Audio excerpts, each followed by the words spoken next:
Allah amanahkan kepada saya mewakili Yayasan Quran Abdurrahman Kunus Bogor untuk membawa rambutnya Rasulullah, rambutnya Siti Khadijah, rambutnya Siti Fatimah. Rambutnya Rasulullah, rambutnya Siti Khadijah, Siti Fatimah, rambutnya Siti Aisyah, bahkan rambutnya Aisyah radhiyallahu anha. Oh, ini dia. Boleh kita tes DNA, anak yang duluan main tes DNA, tapi ya dengan beberapa syarat.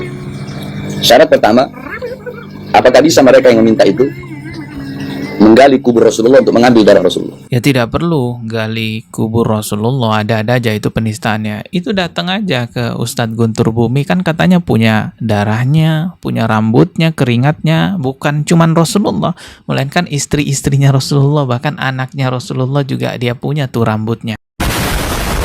Terima kasih atas dukungannya. Semoga Allah Subhanahu wa taala membalas dengan rezeki yang lebih besar lagi. Semoga menjadi pahala jariah bagi siapapun yang ingin berpartisipasi agar channel ini terus bertahan di sosial media. Silahkan scan kris yang ada di layar. Assalamualaikum warahmatullahi wabarakatuh. Di Indonesia selain banyak orang yang ngaku sebagai cucu Nabi, banyak juga orang Indonesia yang ngaku memiliki peninggalan-peninggalan Rasulullah. Salah satunya orang di Indonesia yang mengaku punya peninggalan barang-barang Rasulullah gitu ya, atau bagian-bagian tubuh Rasulullah, yaitu Ustadz Guntur Bumi. Padahal Ustadz Guntur Bumi itu banyak sekali kasusnya ya, bisa kita lihat berdasarkan penelusuran di Google, atau jejak digitalnya tuh masih terpublikasi di sosial media, teman-teman. Di antara kasus-kasusnya Ustadz Guntur Bumi ini yaitu penipuan pengobatan, seperti meminta biaya pengobatan yang sangat mahal dengan modus membersihkan penyakit atau santet. Ini mirip-mirip kayak Gus Samsudin lah gitu ya.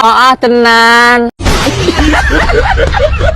Lalu ada juga kasusnya pemerasan pasien, memaksa pasien membayar uang dalam jumlah besar jika tidak ingin penyakitnya memburuk gitu.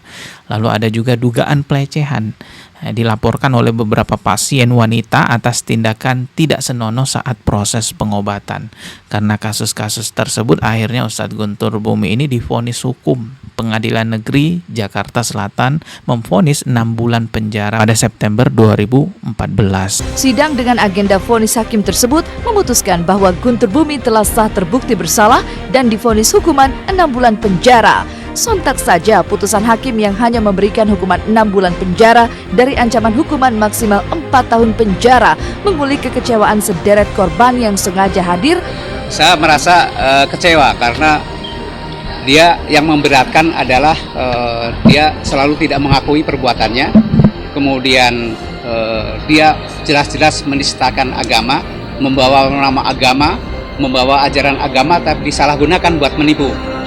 Mestinya lebih berat dari itu. Cuman divonis 6 bulan penjara itu sempat heboh banget tuh ya. Kenapa cuma 6 bulan penjara? Tapi ya sudahlah, kan itu kasusnya udah selesai. Yang bikin kita juga cukup heran adalah walaupun Ustadz Guntur Bumi ini terkena banyak kasus ya, parah-parah banget tuh kasusnya, beliau tetap diamanahi menyimpan barang-barang Rasulullah atau bagian tubuh Rasulullah. Bukan hanya rambutnya Rasulullah, bahkan rambutnya Aisyah radhiyallahu anha, Khadijah radhiyallahu anha, Fatimah radhiyallahu anha. Ya, dia punya katanya. Coba kita langsung aja nih simak videonya teman-teman ya. Assalamualaikum warahmatullahi wabarakatuh. Hari Kamis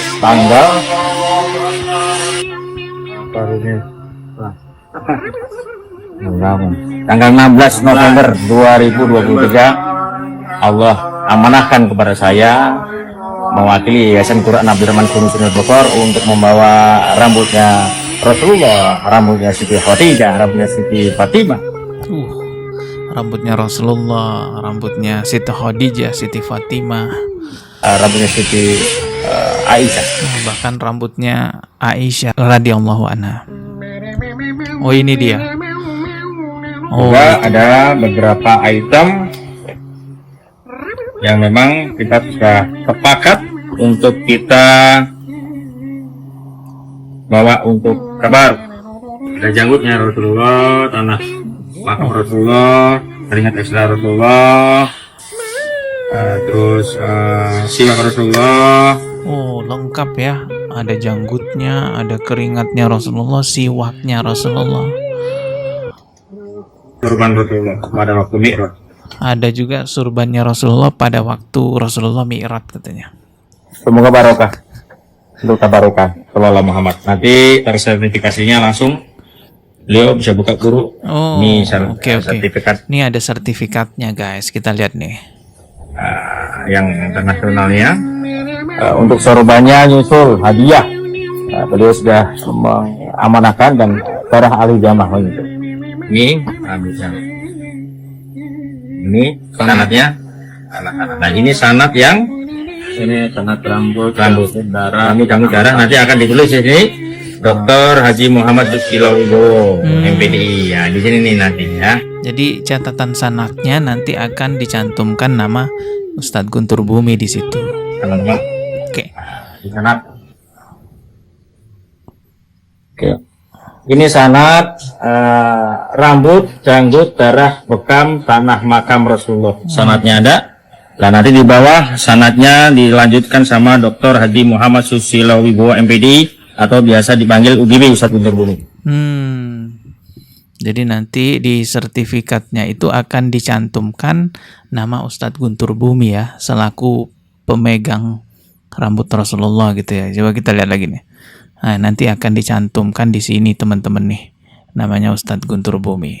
Padahal dalam ilmu hadis itu kalau periwayatnya ada yang dikenal sebagai pendusta, maka hadis tersebut tidak akan disahihkan oleh para ulama, bahkan akan dianggap palsu gitu ya. Begitupun juga sebenarnya dengan peninggalan-peninggalan Rasulullah, karena itu akan mengurangi kredibilitas sanad dari barang-barang peninggalan Rasulullah tersebut gitu ya. Atau biasa dipanggil UGB Ustadz Guntur Bumi. Jadi sah, ada sanadnya, ada riwayatnya, dan ada tersertifikasi dunia. Tersertifikasi dunia. Oh ini apa nih? Oh ini cawannya Rasulullah ya, mangkuknya gitu.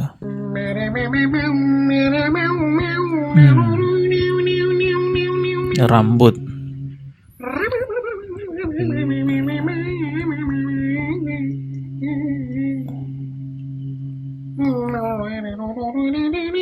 Ini apa? Oh ini rambutnya Fatimah ya radhiyallahu anha.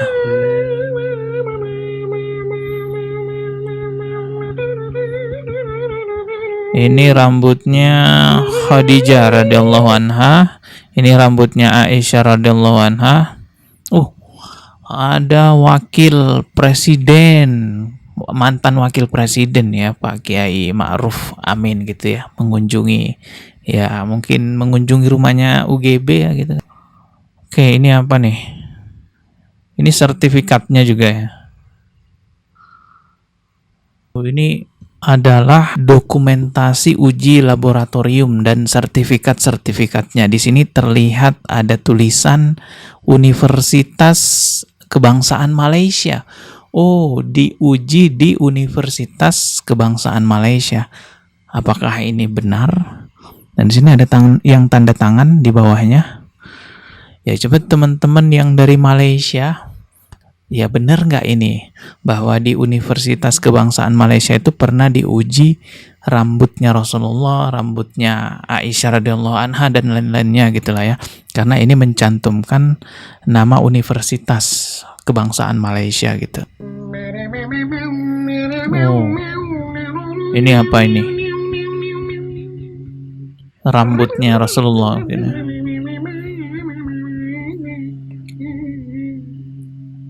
Ada surbannya juga nih, surban hijau, surban merah gitu.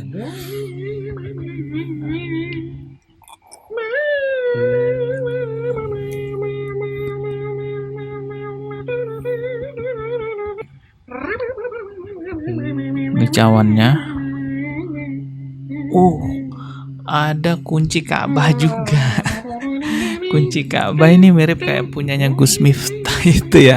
Iya, ini mirip nih kayak punya Gus Miftah ya. Ternyata Ustadz Guntur Bumi juga punya ya kunci Ka'bah. Wah, luar biasa ya, ustadz-ustadz di Indonesia punya kunci Ka'bah gitu.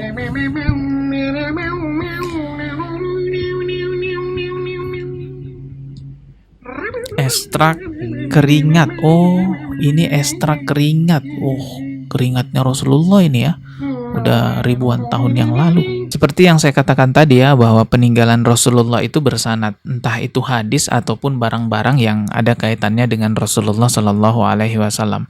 Dan di dalam periwayatnya itu tidak boleh ada yang bermasalah, apalagi sampai dikenal sebagai orang yang pernah nipu, pernah melecehkan wanita, atau bahkan kalau ada periwayat hadis yang ternyata itu dikenal sebagai pelupa saja, itu udah diragukan hadisnya. Hal tersebut tentu juga berlaku pada peninggalan barang-barang yang ada kaitannya dengan Rasulullah Shallallahu Alaihi Wasallam. Nah, saya coba cari nih ya, menggunakan bantuan AI gitu ya, untuk melihat siapa saja nama-nama yang tercantum di dalam sertifikat ini, karena ini kelihatannya kurang jelas gitu ya tulisannya. Makanya saya coba bantuan AI, dan di sini tertulis periwayatnya ya banyak dari kalangan orang-orang Ba'alawi gitu ya. Ada Ubaidillah Alawi, ada Al-Muhajir gitu. Bahkan di sini ada namanya Faqih Muqaddam. Faqih Muqaddam ini kan orang yang katanya bisa mi'raj 70 kali dalam satu malam, mengalahkan mi'rajnya Rasulullah yang bisa hanya 1 kali dalam seumur hidupnya Rasulullah. Dan di sini juga tercatat telah menyerahkan barang-barang peninggalan mulia tersebut dengan imbalan pembayaran secara tunai.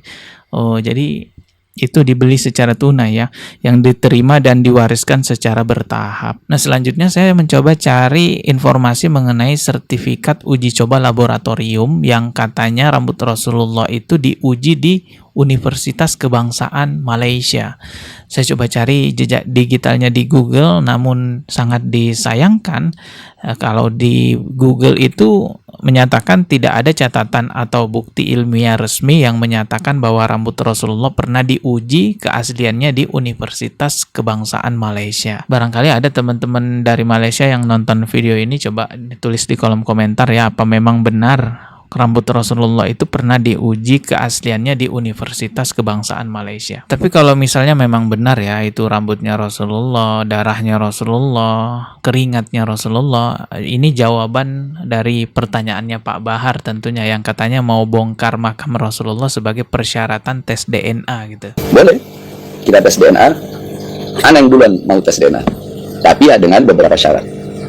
Syarat pertama, apakah bisa mereka yang meminta itu menggali kubur Rasulullah untuk mengambil darah Rasulullah? Ya tidak perlu gali kubur Rasulullah, ada-ada aja itu penistaannya. Itu datang aja ke Ustadz Guntur Bumi, kan katanya punya darahnya, punya rambutnya, keringatnya, bukan cuman Rasulullah, melainkan istri-istrinya Rasulullah, bahkan anaknya Rasulullah juga dia punya tuh rambutnya. Dan di sertifikat keasliannya banyak nama-nama orang Ba'alawi sebagai sanad ya, perawinya, periwayatnya, bahkan ada nama Faqih Muqaddam di situ. Tapi kalau menurut teman-teman gimana? Coba tulis di kolom komentar, teman-teman yakin nggak itu rambutnya Rasulullah? Kalau saya sih nggak yakin ya. Oke, kita ketemu lagi di video berikutnya. Subscribe, loncengnya juga ditekan. Wassalamualaikum warahmatullahi wabarakatuh.